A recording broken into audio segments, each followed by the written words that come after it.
This episode of the BREWtally Speaking Podcast is brought to you by On Point Pomade. Keep your beard and hair looking on point with their line of pomades and beard oils over at onpointpomade.com. Use our code BSP15 at checkout and get 15% off your total purchase order. So thanks again to On Point Pomade for sponsoring our show.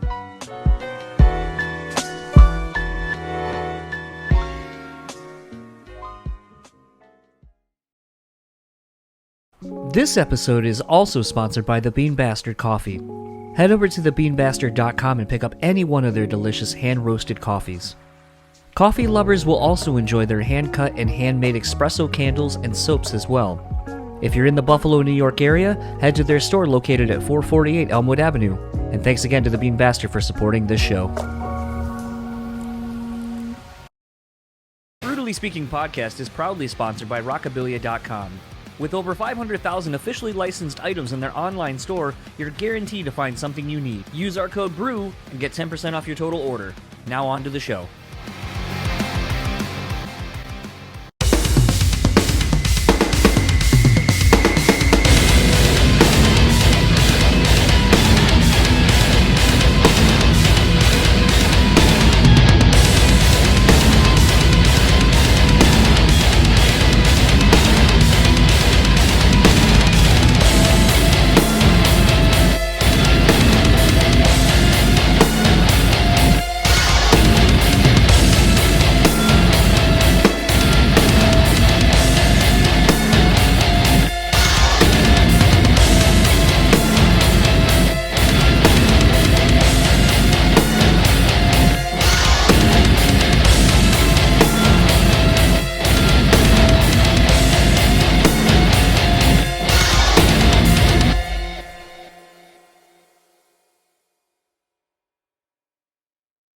Well, I guess to kind of officially start this thing off, welcome, Chad, vocalist of Legend and For the Fallen Dreams, as you're most known for.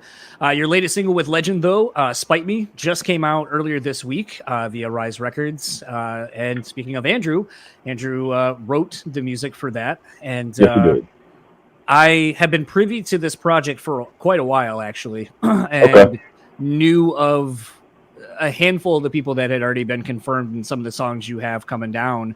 So this has actually been something I've been really interested to have you on to talk about, because this isn't a normal project in the sense that I think most people who listen to this style of music are used to. Cause I think the goal is to kind of keep doing this, from what I understand, is just kind of dropping songs sporadically, the whole album, or no?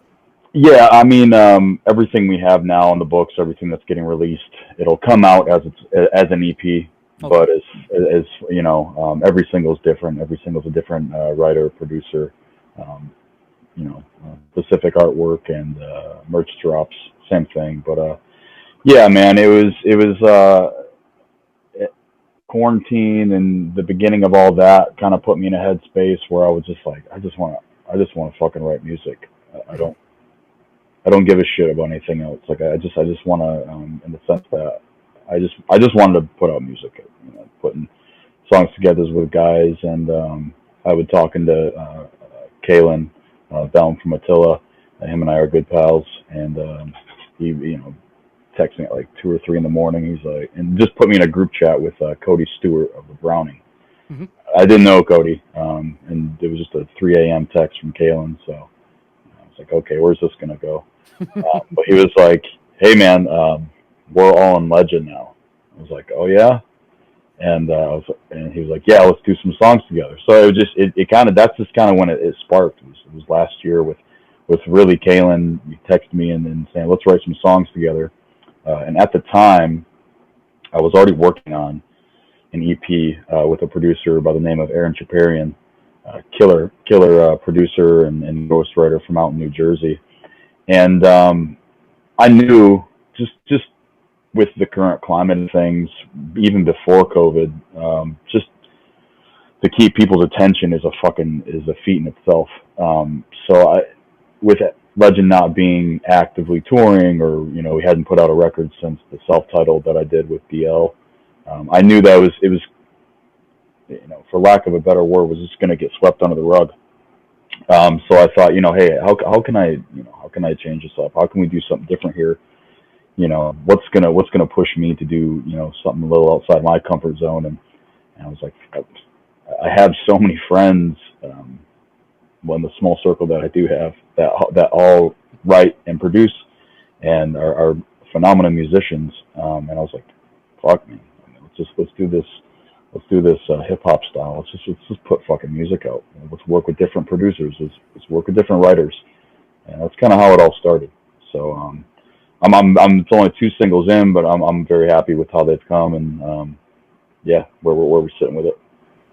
Well, I think that's kind of actually the interesting thing you bring up. A lot of times on this show, I talk about, what Bring Me is kind of doing is sort of akin to what the hip hop scene has been doing for a while, where it's like you're basically dropping mixtapes, you're dropping singles, you're just constantly keeping your name out there, and it allows you to experiment in a way where I don't think you can in a traditional album release touring cycle, where if you want to put out something kind of weird, you fucking can. And if people don't like it, cool.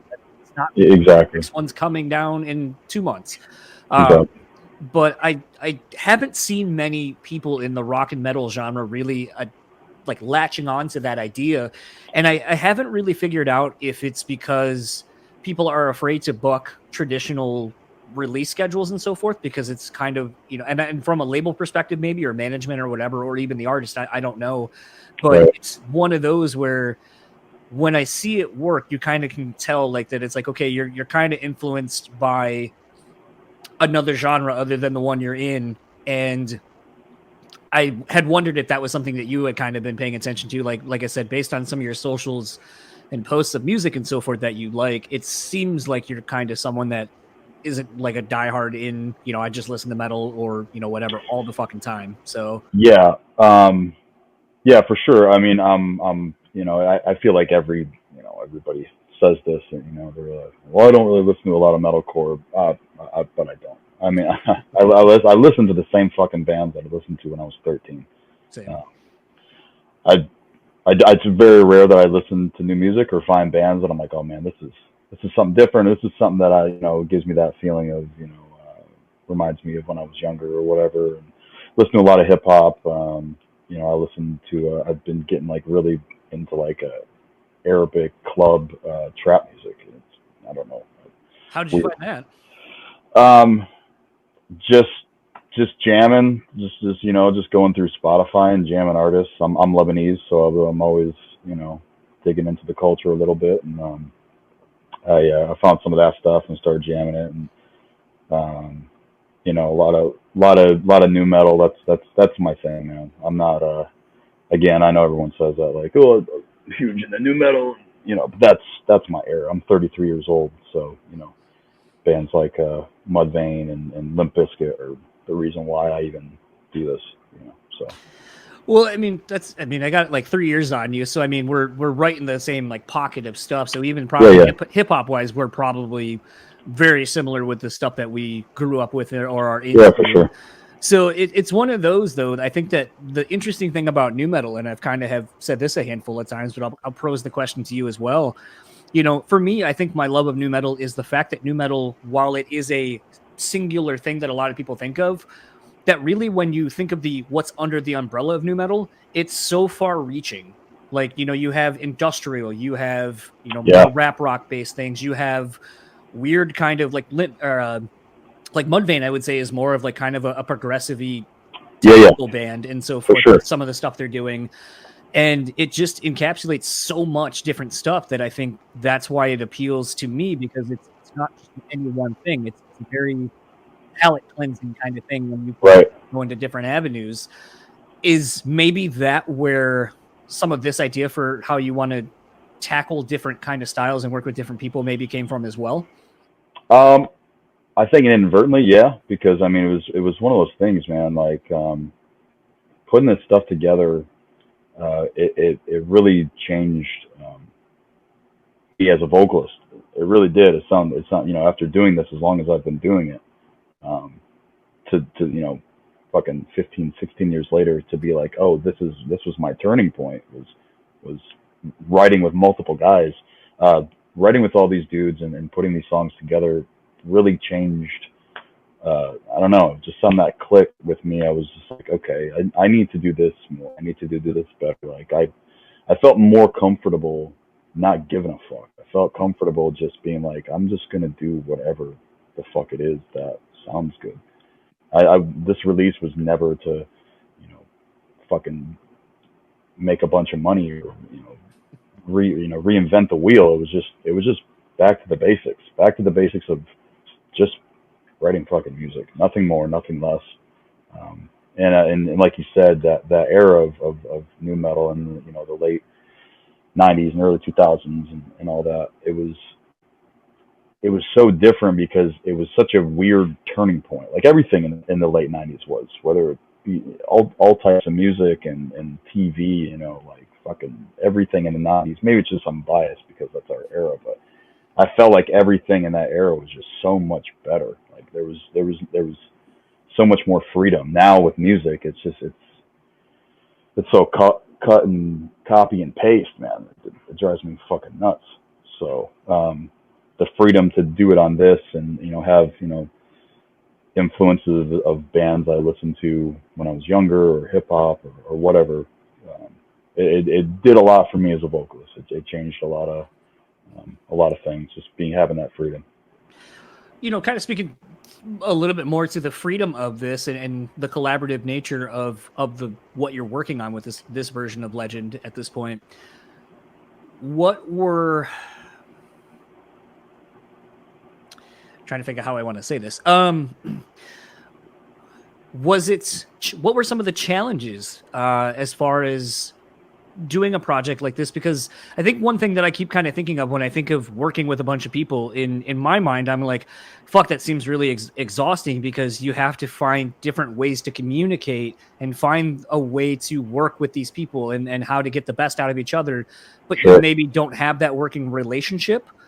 So were there any struggles, I guess, initially in trying to have this be how you saw it in your head and working with people that maybe you couldn't work with in the musical capacity? Yeah, I think that just goes back again to being comfortable with what I do. So it didn't matter. You could give me something that was complete dog shit, and I feel like I'm confident enough in what I do that I felt like I could have made it work, and it just so and obviously I didn't. Everyone that's involved is a phenomenal musician, and they get it, and we're all friends, so it's all it's all somewhat of the same wheelhouse, but it really, and I'm not trying to sound arrogant, but it really wasn't challenging for me at all. It was very natural, and again, it becomes being comfortable in yourself and what you're doing, and that freedom to just, okay, this song sounds like this, I'll try this. I'll go this way with it, or I'll try doing some faster, hip hop influenced verses and whatever. But yeah, it was definitely weird at first, but I don't know, man. It wasn't as challenging as I thought it would be. I knew it was going to be something weird and different, and I know that this the whole metalcore and metal and hardcore or whatever the fuck else, it's very pigeonholed to like, well, we only write with this guy, we only do this. And it's like, as an artist, and a lot of people call themselves artists, but are you? If you're not able to do things like that, if you're not able to just put out things when you feel like you have to have this certain sound and you have to do this for the wrong reasons, or I'm only doing it so the fans are happy. I mean, for me and this material, I wasn't. I mean, I love all the support and the fans that I've got over the years. I mean, I wouldn't be able to do half this shit without them. But I just did this music because I wanted to. I didn't really think about the upsides to it. I just wanted to put out cool music that I like. I think that's been the interesting thing about Legend as a whole, though, from the birth of the band to now, is it's always felt like a passion project that you did when you felt like it was time to do something under the name, Legend.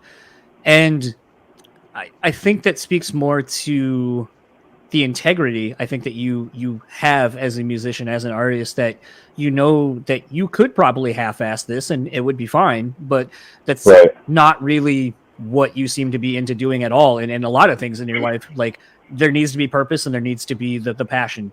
And if it's not there, then don't fucking force it. And I think that has been something I've noticed with this endeavor, seemingly throughout the whole thing, is that you don't rush it, and it's something when it's time to do it. You do. For sure. Yeah, and I appreciate that, man. I'm definitely guilty of having the good enough mentality in the past. I mean, a lot of vocalists or guitar players, artists, whatever, they hate everything they do, and I'm one of them. Like everything I put out, I listen to like a year later or 6 months later. I'm like, oh, this sucks. So some of that is just me, overthinking. Some of it is, as I know, I've put out music in the past or songs in the past that I was like, good enough. But there's no time for good enough. Like, there's just not, man. No matter what you do, whether it be music or working a job, fucking that you hate, flipping burgers or dipping fries, like, be the best motherfucker at it. Like, just, I mean, there's no time for half-ass with anything. So, I mean, that was something, especially now, just my mentality moving forward with Legend or any other project I do, or For the Fallen Dreams, is there's no time, there's no space for that's good enough. And it's taken me this long to figure that out. Not that I'm not proud of the work I've done in the past, but it's taken me, a considerable amount of time to be able to realize that, like, hey, man, if you're going to do this, you got to do this. And it's got to be 110% through and through, no matter what the fuck you're doing. So I feel like it's something about our age. That's because I've been going through that too very much recently. Just kind of, I don't want to say cataloging things, but I'm just kind of like, at some point, like, you have to kind of look back on things and kind of grow and want more from yourself. And it's been kind of interesting in kind of having some of these conversations over the last month and a half or so with some people where I've, been going to therapy and kind of getting a difference in perspective on things. And I think it's kind of made me not only look at my own life differently, but it's really given me the keys and the ability to look at a lot of things from a different perspective. Sure. And I think, something I was talking with Travis from Atreyu the other day for an episode. And, I was kind of thinking about, Legend and For the Fallen Dreams. And, at this point, it's probably been half your life that you've been in either of those bands. But a different perspective I've thought of when thinking about that is you now are responsible for people's nostalgia. Have you, especially after you guys just did that Changes anniversary run, what is kind of being in a band for this long? How is that kind of like, how have you kind of approached it differently maybe now that people come up to you and you're like, oh man, when this record came out, I did this, or it shaped my life, or it changed me, or whatever. Like, now that you're a part of that nostalgia. Yeah, it's crazy, man. Like, sometimes, you don't think about it. It's just like, oh yeah, we put that record out, fucking 13 years ago or whatever. And, but then you get those stories and you talk to some of the fans, or you especially on like the Changes tour. It was wild, man. It was a crazy tour. It did really well. And just to reconnect with fans who, were coming up to me or the band, and they're in their 30s, and they're like, I started listening to you guys, my freshman year of high school. And, like, it was going through this that helped me get to this point. Or a lot of guys, like, I was stationed, I went overseas, and I was stationed overseas in the military. And Changes was like one of those records for me. So it's crazy. I guess it doesn't always click sometimes how influential that record is. I don't need to toot my own horn over it, because it's kind of one of those unsaid things. Like, Changes is one of those records. I mean, it's cool to be able to say that. It's cool that we had that much of influence in a time, and to still be doing it is even weirder, because there's a lot of bands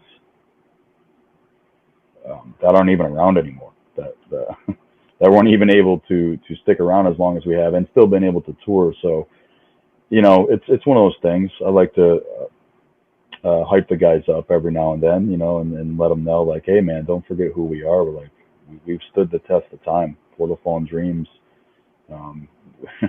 we've been doing it, man. And when the thing is, and everybody says this, but still putting out our best music, especially in this newer stuff. It's the legend stuff has helped me be a better vocalist, which in turn makes me push this For the Fallen Dreams material to a new level. It puts it in a way that it progresses me and progresses the band. And it's another one of those things that if I wouldn't have branched out and done this legend stuff, I don't know that I would have been as comfortable to say, try it all, do whatever, So. Kind of answered the question I was about to ask as you were saying that, which is, have you found that it's been a very cyclical thing between the two, where you try something on one thing and then it makes you more apt to try something different on the other thing, and then it just kind of keeps informing what you do record in and record out between the two projects? But it sounds like that's the case. I mean, it's you still have to create that divide between the two, because you don't want it to turn into the same fucking band, right? What's the point? But yeah, with the FTFD stuff, the new stuff that we're working on, yeah, I mean, 100%. It's pushing me outside of my comfort zone for the legend stuff, to work with guys I've never worked with before, that I haven't worked with, like with Andrew in 10 years, and it just naturally came out as good as it did. And I can take those experiences and that same mentality of, it's go time, it's 110% or it's nothing, and let's try this. It's helped move this new FTFD stuff in the right direction. Just 6 was one of those records, the last record, where, we had talked about, well, what's our next move now? We tried some different stuff on 6, and it went really well.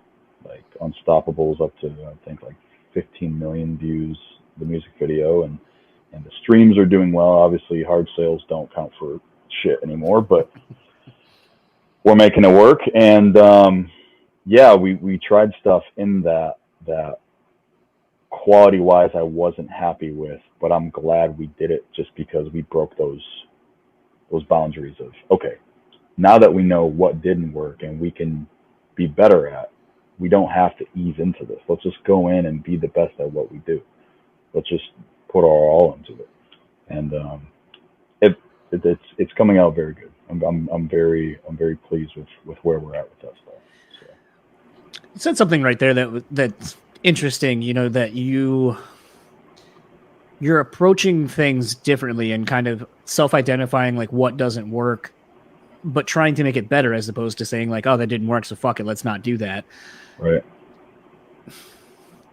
I think that's a really hard thing to understand about ourselves, is when something doesn't work, not looking at it as a failure, but looking at it as an opportunity to get better and improve on it. Is that something you think you've recently developed as an artist and as a musician, or do you think that's something that you just haven't been honest with yourself as to vocalizing maybe in the past? Yeah, kind of like I said before, it wasn't up until recently that I really kind of held myself accountable for some of the stuff that I was putting out, or I wasn't happy with it, or I didn't push myself, or I was doing it for the wrong reasons. At this stage, I mean, I have nothing left to prove to anybody, and I just want to put out good music. That's why we do this, man. That was the start of all of it. Way back when we were little kids, we just thought being in a band was fucking cool. And that was big for me. But yeah, improving on what we didn't execute right. Like, there's no reason. We have all the tools in front of us, all of us. I mean, not even just For the Fallen Dreams, but just as a human being, we all have those tools in front of us to be better. It's, are you going to do it? Are you going to do the work? are you going to make sure that you're better than you were the day before? And that's something, it could be, COVID related, to sit and reflect on. And I've noticed this just through the ins and the outs of social media. A lot of people doing that, looking back and being like, it's time for some change, or it's time to do this more, it's time to do that. So, yeah, to answer your question 100%, I think that seeing those faults of what we didn't execute the right way, now coming into it, being like, okay, we got this. All the tools are there. We can vocally, we're there. Musically, we're there. We have great producers on board. We have great writers, and we have better management. That sees the big picture. So, yeah, it's moving in a good direction right now. Something I think that you're in a unique position now with the tenure of your career at this point. You probably have a lot of people coming to you looking for advice, now that you've had, almost 2 decades worth of experience. It's probably more than, really, if you factor in just some of the wild shit you probably had to endure. But yeah. How do you find, being in that situation now? How have you found that to be, where you're the one where people are coming to advice, and maybe thinking back to when you were that person, coming up? Yeah, I mean, I'll talk with fans, of course, and give them, little tips and tricks. And if a band ever approaches me, I'm always open to give whatever advice and knowledge I do have. But I feel as if I spread the knowledge of what I do most with just the people that I work with. With the producers or guys in FTFD, or the guys I'm working with in Legend. Just I don't know. It's I don't feel as if I don't have a lot of bands coming out of the woodwork to ask Chad Ruhlig what he thinks. I try and keep to myself a lot, man. I don't know. I don't know. I'm not like an industry guy. I hate that fucking word. But I'm not like a guy who needs to be in with everybody or be pals and be, the cool guy. So any knowledge I do have, I try and spread it through my team. And it's more, and they have the same knowledge because they've been through it with me. But just keeping things on an even level of let's keep our head in the game. But yeah, I don't know.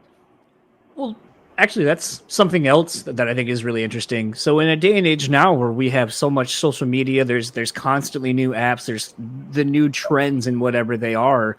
And I would assume, most labels and so forth are probably wanting their artists and so forth to be on these things and be early adopters. So, your brand of you and your band and so forth is constantly out there.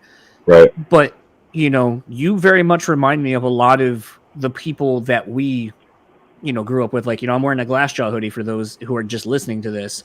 Oh, yeah. Daryl's basically not on social media. Neither's Beck. Don't really know shit about them until they want something to be known. And when the few and the things they do hold more weight when they do it, because it's that much more special. And, we grew up in an era where we didn't have constant access to people like we do now. Right. And, that was one of the reasons I was excited to try to get you on this for a while, is because you don't do shit like this. I don't really know fuck all about you because you don't do any of these things. You're not posting every 5-10 minutes about what your fucking life is like. And so to me, it's one of those where I find you infinitely more fascinating just as a person, because that's not the world we live in. Right. Yeah. It's a fucking weird space, man. It's a weird headspace to be in, to be the vocalist of a band. Not that we're like these massive rock stars, but to have the name that we do with Legend and FTFD, like to be the face or be the voice, but that's not, I don't know. Not the role you play online, really. Yeah, it really is. You have to, I mean, I'm growing up, same gig. I mean, I didn't know shit about the guys from Slipknot or Limp Bizkit. I just knew that they sang songs and were in a band that I found cool. I mean, you would hear them on like Headbangers Ball or I guess back then even TRL, which is fucking weird. but I don't know. I mean, but that's the age we live in, that you have to be this guy. You have to be like almost a fucking character. And it's a weird headspace for me, being as introverted as I am, is that anytime I make a post, or I have to make a post, or whatever, something gets sent on the pipeline, we have to post about this. It almost gives me anxiety sometimes, because I'm just like I don't give a shit. But it's like that's where we're at. That's what we have to do to be relevant, and to keep people in the know, is to be that. If I posted once a year, I don't know, would people care? It's hard to say. I don't know. Well, it's kind of the interesting thing, though. I think with it, honestly, now at this point with both your bands, it seems like your approach, just probably because of, I mean, like, I'll at least say Jim, because I know him somewhat because he lives here. Yeah. But Jim's got kids. He's got a new job, or a new career, really, I should say. Sure. And so the band isn't the full-time thing anymore.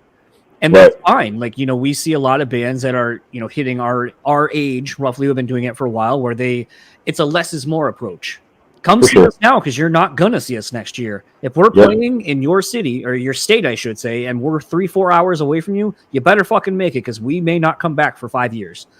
And I think, in a day and age now, with social media being what it is, and the constant oversaturation of things, and bands touring themselves into the ground, which I'm sure you guys did in your earlier days, right? You're kind of like, what's the fucking point? I did that already, and it got me nowhere. And it almost seems to be the trend now, where by doing that and starving people for content and wanting something, it actually ends up benefiting you in the greater scheme of things. Yeah. I mean, at our level, I feel as if, I mean, FTFD puts out records like every 3 or 4 years. Like, we're not one of those bands who turns around records. I mean, the band did that when I wasn't in the band. And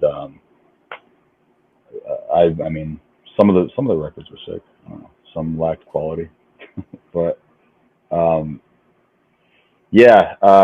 it's something that I know we can get away with to an extent, where we don't have to put out a record every year for people to, they won't forget about us or whatever. We established those fans, and it's a beautiful thing, man, and I'm very grateful for that. For FTFD it's such a weird band. It really is, like, in the sense of that, success or lack thereof in a space where we're one of like the last soldiers, man. FTFD is like one of those last bands that's still just hanging on, still putting out music, and I mean, I'm not gonna sit here and knock us and say we haven't had success, because we have. But to that next level, that it's weird. FTFD is an anomaly in a way. I don't know. It is. It's interesting sometimes when thinking about the bands that are still around. I mean, like right now, I joined my co-host podcast, and the whole crux of it is that we listen to discographies and then go in chronological order and kind of talk about each record, and then kind of just give an overview of, what we think and so forth. And like right now, we're doing Evergreen Terrace tomorrow, is one of the 2 bands we're doing. Nice. And I haven't listened to Evergreen Terrace in quite a while, and I forgot how weird their discography is, because like the first 2 records are almost new metal-ish at times, where you're like, is new metal? I don't know. Like, that snare tone isn't indicative of hardcore or whatever at this time, and some of the music stylings kind of tend to be more new metal sounding. But then it's also like you get toward the end of the discography and you're like, oh, now you're just a straight up hardcore band. But somewhere in the middle, it's like, oh, are you sort of like Haste the Day? Like, I don't know. Like, I hear it's weird just kind of hearing it all like in a matter of like 2 days, and you're just like taking it all in, and it's not a gradual progression. Right. Sometimes what's interesting about a band like, For the Fallen Dreams and even Legend is there's so much spaces at times between records that you're kind of like, when it comes out, it doesn't sound weird, but when you put it in conjunction with everything else, you're like, oh, that's a little bit interesting there. Yeah, for sure. Yeah, I mean, but that's, Evergreen Terrace. I mean, when did that first record come out? Oh fuck, like 2000. It had to have been around there because I remember being in. I had to have been in high school, and I remember hearing him. Yeah. But that's the cool thing of bands who are still doing it, and even like FTFD is for someone, new fans coming in who, because I mean we had a huge like outpouring of new fans that popped up when we released 6 because the Unstoppable video did so well. So we had fans who had only heard us for the very first time in 2018, and they got a lot of work to do. They were like, "This is my new favorite band." It's like, well, you got plenty of material to listen, plenty to listen to. But that's cool, man. And it goes with any band. Some kid, you go back and listen to where they started and where they're at, and bands are going to progress, and that sound is going to progress or change. It's inevitable because as we progress and change as human beings, so does our tastes, our likes, what we find important, how we express ourselves. All that stuff changes as we get older. That's why you look back on things that you did when you were 21, 22, and you're like, I would beat my ass if I ran into that guy. Like I've done that more than I even care to admit. I look back on some of the things I handled or said or did or whatever, and I'm just like, what the fuck was wrong with you? But as humans, that's how we are, man. We're made to progress and grow, and it channels through our music. So those long discographies I can appreciate with bands, and it's cool to listen to those. I think one of the last questions I have for you, or having to plug socials and all that stuff. You kind of talked about the era of FTFD when you were gone. You're in a kind of rarefied era of people who have left something that they started and then came back to it. And I always like to kind of ask for a little bit of perspective on that and see what did rejoining the band mean to you after it had been gone for a while? It was weird because when I came back, the only familiar face was Jim. Right. He's my fucking, he's my guy. But, so Andrew was gone. All the other guys were gone. It was completely new. I was picking up where they had left off, from because when I left, that's when the band really started to land some really sick tours. They started doing a lot of the festival runs, the Thrash and Burns and the Monster Energy Drink runs and whatever. So when I was in the band from 2005 to end of 2008, it was all just the grunt work. So it was a lot of grunt work. So to come back to the band then and kind of just jump back into it was weird in a sense, but at the same time, it felt right. Like it was really cool to go right into a European tour, which I had never done, which made it was kind of broke up the anxiety of jumping into a US tour where I feel as if FTFD had more roots in, obviously. But it was wild, man. I feel like I've been back in the band now longer than I was gone, combined with how long I was in the band, which is fucking crazy because I came back to the band in like 2012. So It's been almost a decade since I've been back. I don't know where the hell that happened. But, yeah. You blinked. That's where it went. I blinked, man, and 9 years happened. So, yeah, and you can hear the musical change in that too. I mean, from Changes to Heavy Hearts, there was Relentless. Relentless was killer, man. I love Relentless. A lot of those riffs, though, and a lot of that stuff was written around the same time as Changes anyway. So it was really just a vocalist swap. But then, there's Backburner and Wasted Youth, which I still think had a few cool tracks. But yeah, that sound shift came when I came back. Maybe I just bring in a more depressing vibe. I don't know. That's actually, for those that may watch this later, when this gets posted and saw that confused look on my face, I'm trying to remember. You play stuff off of the records you weren't on, right? Yeah. We did. We December Every Day was in heavy rotation, and then Nightmares was in heavy rotation. I want to say we played like one other one from Relentless, but now with where we're at, we're really trying to push newer stuff. You know what I mean? Right. It's cool to play the old stuff, and it's fun. And well, I was just gonna say, how did you find singing someone else's songs that weren't yours? I don't care. No? Okay. Well, because like sometimes like like I can say, at least with, we'll say like Howard and Jesse from Killswitch, it's been interesting to go back and listen to those two talk about having to sing someone else's words they didn't write, but have to find their own connection to the lyrics so that they can sell it, I guess, or find what it means for them. So it was kind of one of those, as I was thinking about that, I didn't know if maybe you had gone through the same process with a few songs that maybe you did that you didn't write. I think when I came back, if the records, not that the records before me didn't do well, but I think if they would have been like staple records for the band that redefined how the band even, functioned, right, that would be a different story. But I mean, when I came back, it wasn't planned this way, but it's just kind of the way it went, that everything was focused on changes. Okay. Everything was focused on that and Heavy Hearts, which was, the new material at the time. So yeah, I didn't find any bumps in the road singing, December Every Day or Nightmares. It was just like some metalcore karaoke for the night for me. So, yeah.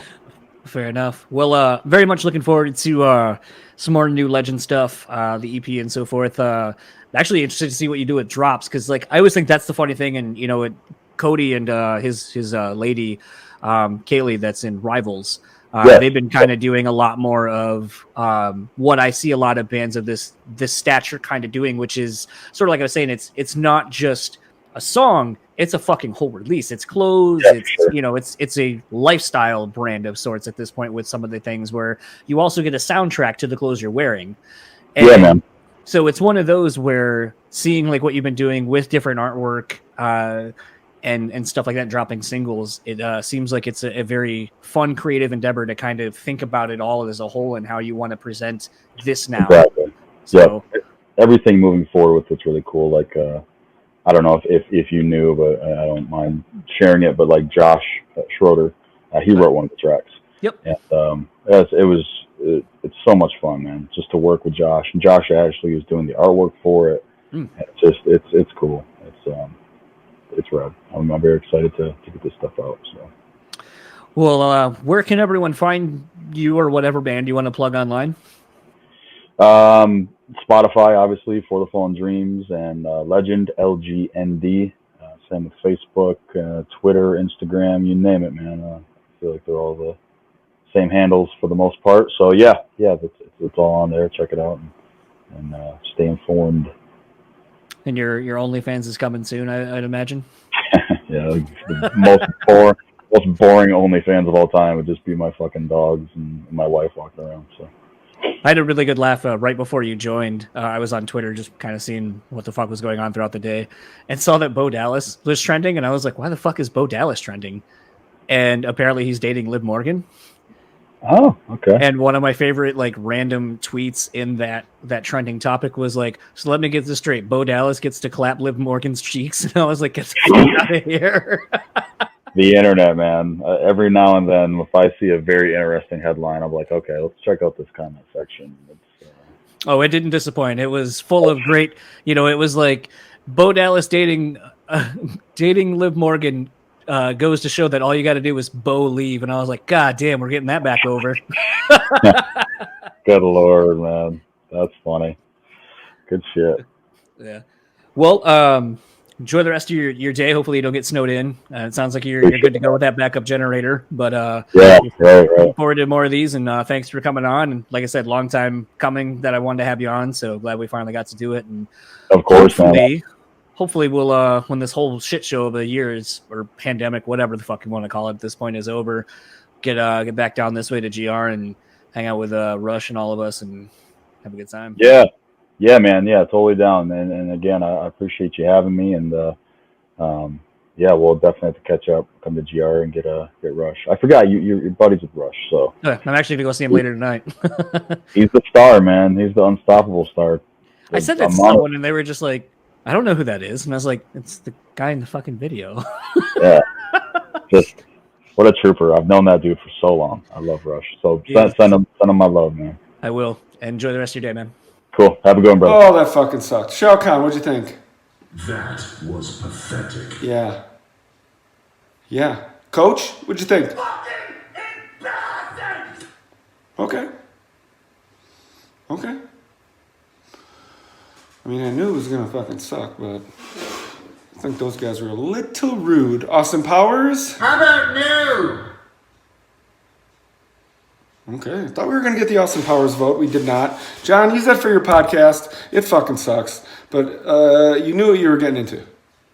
It will result in less listens. You're going to see a decline in listeners if you start the show with that.